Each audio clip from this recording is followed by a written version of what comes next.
बाबाजी और हुजूर जी की प्यारी संगत जी, राधा स्वामी जी, स्वागत है आपका हमारे चैनल भजन मार्गम में। संगत जी, कभी आपने यह सोचा है कि हम रोज भजन करते हैं, सुमिरन करते हैं, लेकिन क्या हमारा मार्ग सही दिशा में बढ़ रहा है? क्या वास्तव में हमारी आत्मा उस परम शक्ति की ओर बढ़ रही है, या हम केवल शरीर और मन की आदतों में उलझकर बैठ गए हैं? यह सवाल हर सच्चे साधक को कभी न कभी भीतर से झकझोरता है, क्योंकि भजन केवल बैठने का नाम नहीं, यह तो आत्मा की यात्रा है। और हर यात्रा के कुछ संकेत होते हैं, कुछ लक्षण जो बताते हैं कि हम सही रास्ते पर हैं। संगत जी, क्या आपने कभी अनुभव किया है कि अब कुछ बातें जो पहले अच्छी लगती थीं, अब मन को खटकने लगी हैं? जैसे कि बेकार की बातें, दिखावा, क्रोध या दूसरों की निंदा। अब ये सब मन को बोझिल करने लगते हैं? अगर हाँ, तो समझ लीजिए, ये कोई साधारण बात नहीं, ये संकेत है कि आपका भजन अब दिशा पकड़ चुका है। यह कोई सामान्य अनुभव नहीं, बल्कि उस दिव्य परिवर्तन की शुरुआत है, जो केवल सच्ची भक्ति से संभव होती है। जब मन श्रद्धा और प्रेम से सराबोर हो जाता है, तो भीतर की भावनाएं बदलने लगती हैं। बाबाजी बताते हैं कि जब नाम का दीपक भीतर जल उठता है, तो जीवन की दिशा ही बदलने लगती है। हमारी सोच, दृष्टिकोण और व्यवहार सब में एक नई ज्योति का संचार होने लगता है। संगत जी, जब आत्मा भजन के रस में भीगने लगती है, तो कई चीजें स्वाभाविक रूप से छूटने लगती हैं, और यही है सच्चे मार्ग की पहचान। संगत जी, वीडियो में अंत तक जरूर जुड़े रहिएगा, क्योंकि आज हम उन्हीं महत्वपूर्ण लक्षणों की बात करेंगे जो हर साधक को जानने चाहिए, ताकि न केवल हमारी साधना सच्ची हो, बल्कि मन भी ठहर जाए और विश्वास मजबूत हो जाए। और हाँ संगत जी, अगर आप हमारे चैनल भजन मार्गम पर नए हैं, तो कृपया अभी सब्सक्राइब करें, ताकि आपको ऐसे ही प्रेरणादायक और आत्मा को छू जाने वाले वीडियो मिलते रहें। तो आइए संगत जी, इस सुंदर आत्मिक यात्रा की शुरुआत करें। संगत जी, जब एक साधक की भक्ति और साधना सच्ची दिशा में आगे बढ़ती है, तो उसके जीवन में कुछ विशिष्ट संकेत प्रकट होने लगते हैं, जो यह दर्शाते हैं कि अब आत्मा भीतर से बदल रही है। ये संकेत केवल बाहरी आचरण नहीं होते, बल्कि अंतर की परिपक्वता और प्रभु कृपा का प्रभाव होते हैं। आइए इन 10 महान गुणों को विस्तार से समझते हैं। पहला संकेत, क्रोध।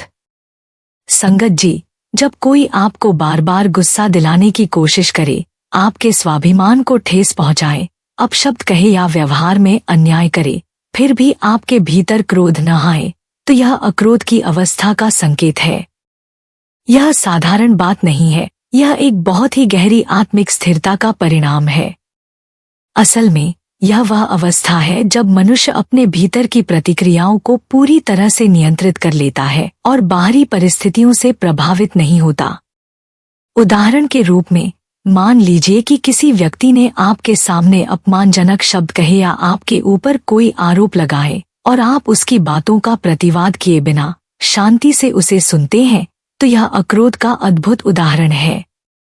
इसके विपरीत, यदि आप तुरंत प्रतिक्रिया करते हैं, गुस्से में आ जाते हैं, या उस व्यक्ति से बदला लेने का मन करते हैं, तो इसका मतलब है कि आपका मन अभी भी बाहरी स्थितियों पर निर्भर है। जब आपके भीतर कोई प्रतिक्रिया नहीं होती, जब अपशब्द सुनकर भी आपके मन में शांति बनी रहती है, तो यह दर्शाता है कि आपने अपनी आत्मा के भीतर एक गहरी शांति और स्थिरता को स्थापित किया है। आप यह समझने लगते हैं कि गुस्सा, क्रोध या किसी से बदला लेना केवल मानसिक विकार हैं, जो आपके मानसिक और आत्मिक शांति को भंग करते हैं। इस अवस्था में व्यक्ति यह महसूस करता है कि बाहरी घटनाएं केवल अस्थायी होती हैं, और केवल अंदर की शांति और प्रभु का ध्यान स्थायी है।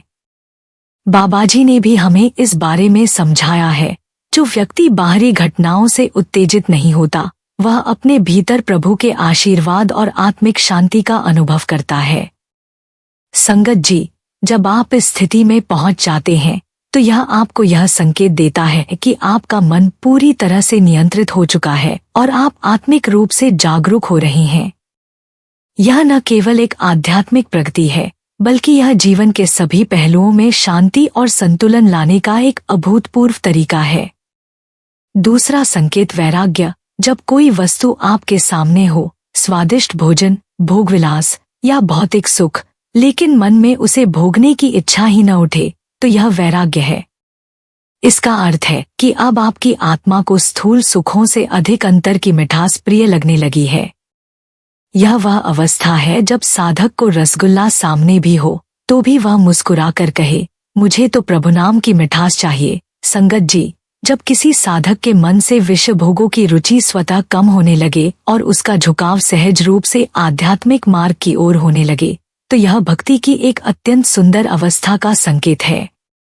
जब आत्मा जागती है तो वह यह पहचानने लगती है कि संसार के भौतिक सुख, स्वादिष्ट भोजन, विलासिता, नींद और मनोरंजन सब क्षणिक हैं।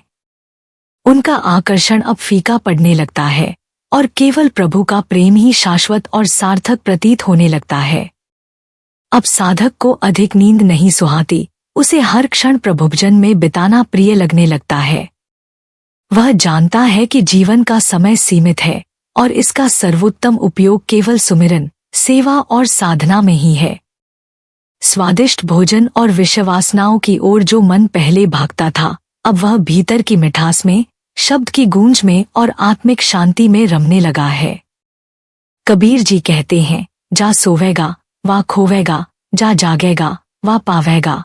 सचमुच जब साधक भीतर से जागने लगता है तो सांसारिक चीजें उसे बांध नहीं पाती। अब उसे पाने या खोने की चिंता नहीं रहती, न ही संसार के सुख दुख का अधिक प्रभाव पड़ता है। मन संतुलित, शांत और जागरूक होता है। बाबा जी समझाते हैं, जिस दिन तुम्हें यह समझ आ गया कि केवल एक परमात्मा ही सत्य है, उसी दिन तुम संसार के मोह से मुक्त हो जाओगे। संगत जी, जब आत्मा इस सत्य को भीतर से स्वीकार कर लेती है तो वह हर सांस में प्रभु की अनुभूति करने लगती है।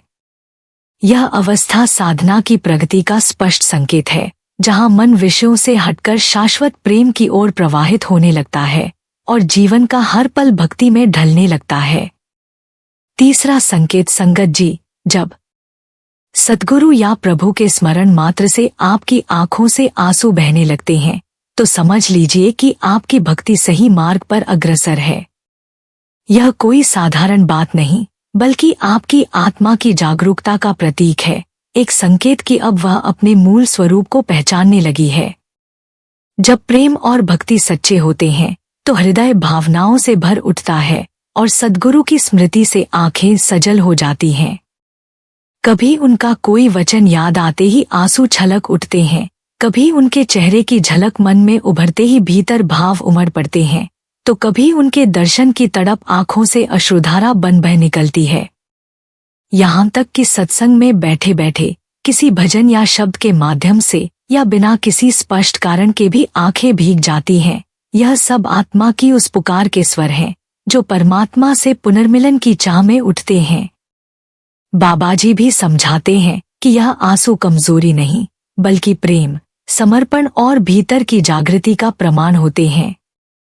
जैसे संत मीराबाई श्री कृष्ण का भजन करते हुए अपनी भक्ति में इतना डूब जाती थी कि उनकी आंखों से अश्रु प्रवाहित होते रहते, ठीक वैसे ही जब किसी साधक का हृदय भक्ति से सराबोर होता है तो उसका शरीर प्रेम के इस भाव को आंसुओं के रूप में प्रकट करता है। यदि आपके साथ भी ऐसा हुआ है तो यह किसी चमत्कार से कम नहीं, यह इस बात का प्रमाण है कि आपकी साधना सच्चे पथ पर आगे बढ़ रही है। संगत जी, जब किसी साधक का मन संसार की प्रीति से हटकर धीरे धीरे केवल सद्गुरु और प्रभु की ओर आकर्षित होने लगे, तो यह भक्ति की प्रगति का एक अत्यंत गहरा संकेत है। यह अनुभव दर्शाता है कि अब आत्मा जागने लगी है और संसार के अस्थायी आकर्षणों से ऊपर उठ रही है। जब मन प्रभु की भक्ति में रमने लगता है तो पहले जो रिश्ते बहुत प्रिय लगते थे, उनकी गहराई में छिपे स्वार्थ और माया के जाल स्पष्ट दिखाई देने लगते हैं। यह कोई नकारात्मक दृष्टिकोण नहीं, बल्कि एक आध्यात्मिक जागृति है जो यह समझने में मदद करती है कि संसार की अधिकतर संबंध अपेक्षाओं, स्वार्थों और मृगतृष्णा पर आधारित होते हैं। बाबा जी कहते हैं, यह जगत मृगतृष्णा है, सत्य तो केवल प्रभु ही है। यही कारण है कि जब साधक सच्चे प्रेम की तलाश में भीतर उतरता है तो उसे यह एहसास होता है कि सच्चा, अडिग और निस्वार्थ प्रेम केवल प्रभु और सद्गुरु के साथ ही संभव है। अब किसी के धोखे, निंदा या छल से वह विचलित नहीं होता, बल्कि उसके भीतर सेवा, प्रेम और समर्पण की भावना प्रबल हो जाती है। जब संसार की मोहमाया फीकी लगने लगे और प्रभु का प्रेम ही सर्वोच्च प्रतीत हो, तो जान लीजिए कि आपकी आत्मा अब परमार्थ की दिशा में अग्रसर है। यदि आपके भीतर यह परिवर्तन जाग चुका है तो यह निश्चित संकेत है कि आपकी भक्ति सच्चे मार्ग पर बढ़ रही है, वहां जहां केवल प्रभु का प्रेम शाश्वत और पूर्ण है। चौथा संकेत, उत्तम क्षमा। संगत जी, उत्तम क्षमा वह दिव्य गुण है जो हमें मानवता के उच्चतम स्तर पर पहुंचाता है। यह वह अवस्था है जब कोई हमें बार बार दुख देता है, हमारे साथ अन्याय करता है, लेकिन फिर भी हम उसे उसी क्षण क्षमा कर देते हैं, बिना मन में कोई दंड या बदले की भावना रखे। यह कोई साधारण बात नहीं है, यह एक अत्यधिक उच्च आध्यात्मिक स्थिति का प्रतीक है। जब आपका हृदय प्रभु के प्रेम से परिपूर्ण हो जाता है तो आप न केवल दूसरों के दोषों को माफ करते हैं, बल्कि आप उनके दोषों के प्रति नफरत या घृणा भी महसूस नहीं करते। आपको यह समझ में आता है कि हर व्यक्ति अपने कर्मों और परिस्थितियों के कारण कुछ न कुछ कर बैठता है और वही कर्म उसके जीवन में परिणाम उत्पन्न करते हैं। उदाहरण के तौर पर, जैसे एक संत ने उस व्यक्ति को भी गले लगा लिया जिसने उन्हें अपमानित किया। यह आंतरिक विशालता और उच्चता की पहचान है। संत का मन न केवल स्वयं को अपमानित करने वाले व्यक्ति को माफ कर देता है, बल्कि वह उसके दुख और आंतरिक वेदना को भी समझता है। जब एक साधक अपने भीतर इतनी विशालता उत्पन्न कर लेता है कि वह किसी से भी बदला लेने की भावना नहीं रखता, तो वह उत्तम क्षमा की अवस्था में पहुंचता है। बाबा जी ने कहा है, जब तुम्हारा हृदय इतना पवित्र हो जाता है कि तुम किसी से भी प्रतिकार नहीं करते, तो तुम प्रभु के अत्यंत निकट हो। पांचवां संकेत, दया। दया का अर्थ केवल दूसरों की मदद करना नहीं है, बल्कि यह एक गहरी आंतरिक भावना है जो हमें हर व्यक्ति में प्रभु का रूप देखने की शक्ति देती है। दया वह अवस्था है जब आप हर जीव में प्रभु को देखने लगते हैं और उसे न केवल अपनी नजरों से बल्कि अपने हृदय से भी महसूस करते हैं। जब कोई भूखा हो, दुखी हो या गलती कर रहा हो, तो आपका मन केवल उसकी स्थिति पर करुणा महसूस करता है और आप उसके लिए प्रेम और सहानुभूति का अनुभव करते हैं। मान लीजिए किसी ने आपसे कटु वचन कहे और आप उसे क्षमा करने की बजाय उसकी पीड़ा को समझकर उसे प्रेमपूर्वक उत्तर देते हैं। यह दया का वास्तविक रूप है। आप जानते हैं कि उस व्यक्ति के कठोर शब्द उसकी अपनी आंतरिक पीड़ा और अव्यक्त दुख को दर्शाते हैं। आप उसे केवल उत्तर देने के बजाय उसे आंतरिक रूप से शांति देने का प्रयास करते हैं। बाबा जी कहते हैं, जब आप हर किसी के दुख में उनका साथी बनते हैं, तब आप प्रभु के प्रेम में लीन हो जाते हैं। दया केवल शब्दों तक सीमित नहीं होती, यह एक आंतरिक भाव है जो आपको जीवन के हर क्षण में सच्ची शांति और संतुष्टि का एहसास कराती है। छठा संकेत, सर्वप्रियता। सर्वप्रियता वह गुण है जो किसी व्यक्ति के आचरण से उत्पन्न होता है। जब आपका आचरण इतना निर्मल, मधुर और शांत हो जाता है कि जो भी आपके संपर्क में आता है वह आपसे प्रेम करने लगता है, आपके चरणों में खिंच जाता है, तो यह सर्वप्रियता की अवस्था है। यह आत्मिक सुगंध की तरह होती है जो दिखाई नहीं देती पर सबको अपनी ओर खींचती है। आपके शब्द, आपके व्यवहार, आपकी उपस्थिति, सब कुछ ऐसा होता है कि लोग आपके पास आकर सुखी महसूस करते हैं। उदाहरण के लिए, जैसे एक साधक अपने सत्य और प्रेमपूर्ण व्यवहार से सबको प्रभावित करता है। उसकी शांति और सरलता, उसकी दया और प्रेम सभी को आकर्षित करती है। लोग जब उसके पास आते हैं तो उन्हें एक आंतरिक शांति का अनुभव होता है।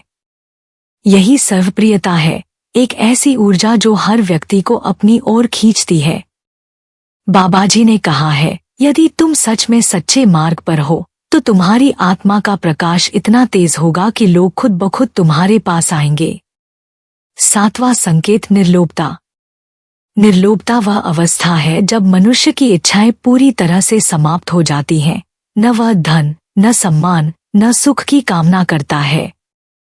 वह जानता है कि जो कुछ भी उसे चाहिए वह केवल प्रभु से ही प्राप्त होगा। उसकी आत्मा केवल एक ही चीज की इच्छा करती है, प्रभु का नाम, प्रभु का ध्यान। जब कोई आपको कुछ देता है तो आप विनम्रता से कहते हैं, मुझे तो केवल प्रभु का नाम चाहिए, तो यह निर्लोभता की स्थिति है। आप इस संसार के किसी भी भौतिक सुख साधन में उलझे नहीं रहते, क्योंकि आपको पता है कि असली सुख केवल आत्मिक स्थिति में ही पाया जा सकता है। यह स्थिति एक शांति का एहसास कराती है, क्योंकि जब आप किसी चीज के लिए लालच नहीं करते तो आप मानसिक और आत्मिक शांति की ओर बढ़ते हैं। बाबा जी कहते हैं, जब तुम्हारे भीतर कोई इच्छा नहीं रहती तब तुम परम शांति के अनुभव में होते हो। 8वां संकेत दानशीलता। दानशीलता केवल धन देने का नाम नहीं है, बल्कि यह मन, वचन और कर्म से देने की भावना है। जब आप अपने शब्दों से किसी को शांति देते हैं, अपनी सेवा से किसी का दुख दूर करते हैं और अपने कर्मों से किसी को आश्रय प्रदान करते हैं, तो यह सच्ची दानशीलता है। एक साधक जो अपनी सेवा, समय और प्रेम को दूसरों के साथ बांटता है, वही असली दानशीलता का उदाहरण प्रस्तुत करता है। वह बिना किसी अपेक्षा के दूसरों की मदद करता है, क्योंकि उसे यह समझ में आता है कि जो कुछ भी उसे मिला है वह प्रभु की कृपा से ही है, और यही समय है जब उसे भी दूसरों के लिए कुछ करना चाहिए। बाबा जी कहते हैं, दान वह नहीं जो तुम्हारे पास है, बल्कि दान वह है जो तुम स्वयं से देते हो। 9वां संकेत निर्भयता। निर्भयता वह अवस्था है जब साधक का मन पूरी तरह स्थिर और प्रभु पर आश्रित हो जाता है। उसे कोई भय नहीं रहता, न मृत्यु का, न संसार का, न लोगों की राय का। वह जानता है कि जो कुछ भी होगा वह प्रभु की इच्छा से होगा, और वह निडर होकर सत्य की राह पर चलता है। जैसे कबीर जी ने कहा था, डर भय नहीं मन माही, वही स्थिति निर्भयता है। जब आप प्रभु की शरण में होते हैं तो आपको किसी भी बाहरी ताकत से डरने की आवश्यकता नहीं होती। आप जानते हैं कि प्रभु के आशीर्वाद से ही जीवन की हर स्थिति का सामना किया जा सकता है, और यही विश्वास आपको निडर बनाता है। बाबा जी भी कहते हैं, जो प्रभु की राह पर चलता है वह कभी भी डर से मुक्त रहता है, क्योंकि उसके भीतर प्रभु का आशीर्वाद और संरक्षण होता है। संगत जी, 10वां लक्षण समत्व यानी सुख और दुख में मन का समान बने रहना, यह एक साधक की गहरी आंतरिक प्रगति का संकेत है। यह वह अवस्था है जब व्यक्ति जीवन की बदलती परिस्थितियों में स्थिर और शांत बना रहता है। आपने देखा होगा कि कुछ लोग छोटे से नुकसान में भी टूट जाते हैं, जबकि कुछ ऐसे भी होते हैं जो बड़े से बड़ा दुख आने पर भी मुस्कुरा देते हैं। यह अंतर केवल बाहरी साहस का नहीं, बल्कि अंतरात्मा की स्थिरता और प्रभु की इच्छा में पूर्ण समर्पण का परिणाम होता है। जब कोई साधक यह गहराई से समझ लेता है कि यह संसार नश्वर है और यहाँ का हर सुख और हर दुख अस्थायी है, तो वह हर परिस्थिति में एक जैसे भाव में स्थित रहता है। उसे जब कुछ अच्छा मिलता है तो वह उसमें अहंकार नहीं करता, और जब कुछ खो जाता है तो वह शोक नहीं करता। उसकी दृष्टि लाभ हानि, यश अपयश, आलोचना प्रशंसा, इन सभी द्वंद्वों से ऊपर उठ जाती है। उदाहरण के लिए, यदि किसी को बड़ी तरक्की मिलती है तो वह अभिमान में नहीं बहता, और अगर नौकरी चली जाए तब भी वह प्रभु का शुक्राना करता है कि जो किया तू ही किया। यह समत्व की अवस्था है। जब कोई आपको सम्मान दे तब भी हृदय शांत रहे, और जब कोई आपको अपमानित करे तब भी वह मन को विचलित न करे। यह स्थिरता तभी आती है जब भीतर प्रभु की इच्छा के प्रति पूर्ण समर्पण हो। बाबा जी हमें समझाते हैं, जो साधक प्रभु की इच्छा को अपना जीवन मान लेता है वह किसी भी परिस्थिति में न ऊंचा उठता है न नीचे गिरता है। संत एकनाथ जी का उदाहरण इसी का उत्तम प्रतीक है। एक व्यक्ति उन्हें प्रतिदिन अपशब्द कहता था, लेकिन संत एकनाथ जी ने कभी प्रतिघात नहीं किया। उन्होंने उस व्यक्ति को केवल प्रभु की इच्छा का माध्यम माना। उनकी यह संभाव की स्थिति उस व्यक्ति के हृदय को भी बदल गई। संगत जी, यदि आपको भी अब ऐसा अनुभव होता है कि प्रशंसा या निंदा से आपके भीतर कोई विशेष हलचल नहीं होती, जीवन की कठिनाइयों को आप प्रभु की योजना समझकर स्वीकार करते हैं और हर स्थिति में मन स्थिर रहता है, तो समझिए कि आपकी भक्ति सही मार्ग पर है और आप भीतर से सच्चे अर्थों में प्रभु के प्रेम में स्थित हो रही हैं। यही सच्चा समर्पण है, यही सच्चा भजन है। जब किसी भी परिस्थिति, हानि, अपमान, मृत्यु या अकेलेपन में भी हृदय शोक से ग्रस्त न हो और मन प्रभु भजन में स्थिर बना रहे, तो यह अशोक की अवस्था है। जैसे जब भक्त किसी अपनों को खो दे पर उसके नेत्रों में आंसू नहीं बल्कि विश्वास और समर्पण हो, तो वह जानता है कि प्रभु की मर्जी सर्वोपरि है। संगत जी, जब किसी साधक को व्यर्थ की बातों में समय गंवाना अच्छा न लगे, तो यह स्पष्ट संकेत है कि उसकी भक्ति सही दिशा में आगे बढ़ रही है। जब मन प्रभु में रमने लगता है, तो फालतू की गप्पबाजी, निरर्थक मनोरंजन और बिना उद्देश्य की बातचीत से स्वतः ही विरक्ति होने लगती है। साधक अब मौन के महत्व को समझता है और उतनी ही बात करता है जितनी आवश्यक हो। क्या आपने कभी अनुभव किया है कि पहले जो चर्चाएं मन को आकर्षित करती थीं, जैसे निंदा, बहस या सतही मनोरंजन, अब वे व्यर्थ लगने लगी हैं?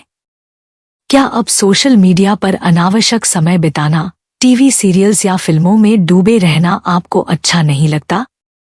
अगर हाँ, तो यह इस बात का प्रमाण है कि अब आपका मन संसार से हटकर प्रभु की ओर केंद्रित हो रहा है। ऐसे साधकों को अब खाली समय में ध्यान, सुमिरन, सत्संग या प्रेरणादायक पुस्तकें पढ़ने की इच्छा होती है। वे दूसरों से प्रेमपूर्वक और सार्थक बातचीत करना चाहते हैं और नकारात्मकता से बचने का स्वाभाविक प्रयास करते हैं। बाबाजी हमें समझाते हैं कि जो साधक सच्चे अर्थों में साधना में लीन होता है, वह समय की कीमत जानता है और हर क्षण को प्रभु भक्ति में लगाना चाहता है। ऐसे लोग गपशप, निंदा और झूठे मनोरंजन से स्वाभाविक दूरी बना लेते हैं। यदि आप भी अपने भीतर यह परिवर्तन महसूस कर रहे हैं, तो निश्चिंत हो जाइए, आपका मन अब सही राह पर है और आपकी आत्मा प्रभु से मिलने की ओर अग्रसर हो रही है। संगत जी, जब अकारण हंसी ठीक नहीं लगती और मन गंभीरता की ओर बढ़ने लगता है, सच्चे भक्त के लिए व्यर्थ की हंसी टिठोली और हल्की फुल्की बातों में समय गंवाना उचित नहीं होता। हंसी जीवन का हिस्सा है, लेकिन जब यह बिना उद्देश्य के हो, तो यह मन की चंचलता और अस्थिरता को दिखाती है। भक्त का मन जब प्रभु भक्ति में रम जाता है, तो वह खुद को अधिक गंभीर और शांत महसूस करता है। हंसी तो वह कभी करता है, लेकिन केवल प्रेम और विनम्रता से, न कि बेवजह की बातों में उलझकर। हंसते हंसते मत गवाओ समय, यह जीवन अनमोल है। संगत जी, क्या आपने कभी महसूस किया है कि जब आपका मन प्रभु के प्रति अपनी भक्ति में गहराने लगता है, तो अनावश्यक हंसी और शोर शराबा से आपका मन धीरे धीरे हटने लगता है? पहले जो बातें आपको मजेदार लगती थी, वे अब उतनी आकर्षक नहीं लगती। बाहरी दुनिया का कोलाहल अब आपको आकर्षित नहीं करता। जब मन भीतर से शांत होता है, तो व्यक्ति को शांति और एकांत में प्रभु के साथ समय बिताने में अत्यधिक सुख मिलता है। सच्ची शांति बाहर नहीं, बल्कि भीतर से आती है। जब आत्मा को आंतरिक शांति और संतुलन मिल जाता है, तो उसे संसार की हलचल और व्यर्थ की बातों से कोई खास फर्क नहीं पड़ता। यह संकेत है कि आपकी आत्मा जागरूक हो रही है और प्रभु की भक्ति ही अब आपकी प्राथमिकता बन रही है। एक भक्त का मन अब केवल बाहरी भोगों और व्यर्थ की चर्चाओं में नहीं उलझता। कैसे पहचानें कि यह लक्षण आप में प्रकट हो रहा है? जब भीड़ भाड़ और शोर शराबे से दूर रहना अच्छा लगने लगे, गपशप और बेवजह की चर्चाओं में मन न लगे, अकेले समय बिताकर प्रभु का सुमिरन करने में आनंद आने लगे, ध्यान और भजन में ज्यादा समय बिताने की इच्छा हो, शांत वातावरण में रहकर आत्मिक ऊर्जा को महसूस करने का अनुभव बढ़ने लगे। बाबाजी हमें समझाते हैं, असली शांति बाहर नहीं बल्कि भीतर से आती है। जब मन प्रभु में स्थिर हो जाता है तो संसार की हलचल उसे प्रभावित नहीं करती। संत गुरु नानक देव जी का जीवन इस बात का बेहतरीन उदाहरण है। वे अपने समय का अधिकांश हिस्सा शांत वातावरण में बिताते थे, जहां वे प्रभु का भजन और ध्यान करते थे। यह केवल एक आध्यात्मिक पद्धति नहीं बल्कि एक जीवन का तरीका था। उनका जीवन यही सिखाता है कि जब मन प्रभु में डूब जाता है तो संसार की हलचल और शोरशराबा स्वतः ही नीरव हो जाते हैं। संगत जी, जब आपका मन प्रभु चिंतन में गहरे लीन होता है तो आपको यह शांति भीतर से प्राप्त होती है। बाहरी शोर और हलचल आपके ध्यान को बाधित नहीं कर पाती। क्या आपने भी यह अनुभव किया है कि अब आपको बाहरी संसार से दूरी बनानी अच्छा लगने लगी है? यदि हाँ, तो यह संकेत है कि आपकी भक्ति सही दिशा में बढ़ रही है और प्रभु के प्रति आपके प्रेम और समर्पण का स्तर गहरा हो रहा है। संगत जी, जब मनुष्य को एकांत और प्रभु भक्ति में आनंद मिलने लगता है तो यह एक बहुत ही महत्वपूर्ण आध्यात्मिक संकेत है कि वह अपने मार्ग पर सही दिशा में आगे बढ़ रहा है। यह अवस्था साधक के मन को शांति और स्थिरता प्रदान करती है, जिससे वह प्रभु से और गहरी आत्मीयता का अनुभव करने लगता है। जब मन की चंचलता शांत होती है और वह केवल प्रभु के ध्यान में लीन होता है तो जीवन की कठिनाइयां और संसार का शोर उसे अधिक प्रभावित नहीं करता, और तब हृदय से केवल बाबा जी के प्रति कृतज्ञता ही उमड़ती है, सिर्फ और सिर्फ शुक्राना। इस शुक्राने का भाव इतना गहरा होता है कि मन में बस एक ही भाव रहता है, मेरा मुझ में कुछ नहीं, जो है सब तेरा। सब तेरा मेरे सद्गुरु, सब तेरा। बस। संगत जी, यह उन भक्तों के लक्षण हैं जो सच्चे मार्ग पर चल रहे हैं। लेकिन यह बदलाव एक दिन में नहीं आता। इसके लिए साधना, सेवा, सत्संग और गुरु कृपा का होना अत्यंत आवश्यक है। जब आप लगातार इन रास्तों पर चलते हैं, भजन करते हैं, ध्यान करते हैं और संतों का संग करते हैं, तभी यह बदलाव खुद ब खुद आपके जीवन में आएगा। बाबाजी ने अक्सर प्रश्नोत्तर में कहा है, अगर तुम्हें भी इन लक्षणों का अनुभव हो रहा है तो समझो कि तुम्हारी आत्मा जाग रही है और तुम प्रभु की ओर बढ़ रहे हो। इसलिए संगत जी, आइए हम सभी इस मार्ग पर आगे बढ़े, अपनी आत्मा को प्रभु के चरणों में समर्पित करें और उनके आशीर्वाद से जीवन को दिशा दें। अगर आपको यह वीडियो पसंद आई हो तो इसे अपने प्रियजनों के साथ जरूर शेयर करें, ताकि वे भी इस अमूल्य मार्ग पर चलकर प्रभु भक्ति का आनंद प्राप्त कर सकें। इस ज्ञान को फैलाने में अपना योगदान दें। वीडियो को लाइक करें, कमेंट करें और जल्दी से सब्सक्राइब करें, ताकि आपको हमारे आने वाले सत्संग और प्रेरणादायक वीडियो समय पर मिलते रहें। सद्गुरु की कृपा आप पर बनी रहे।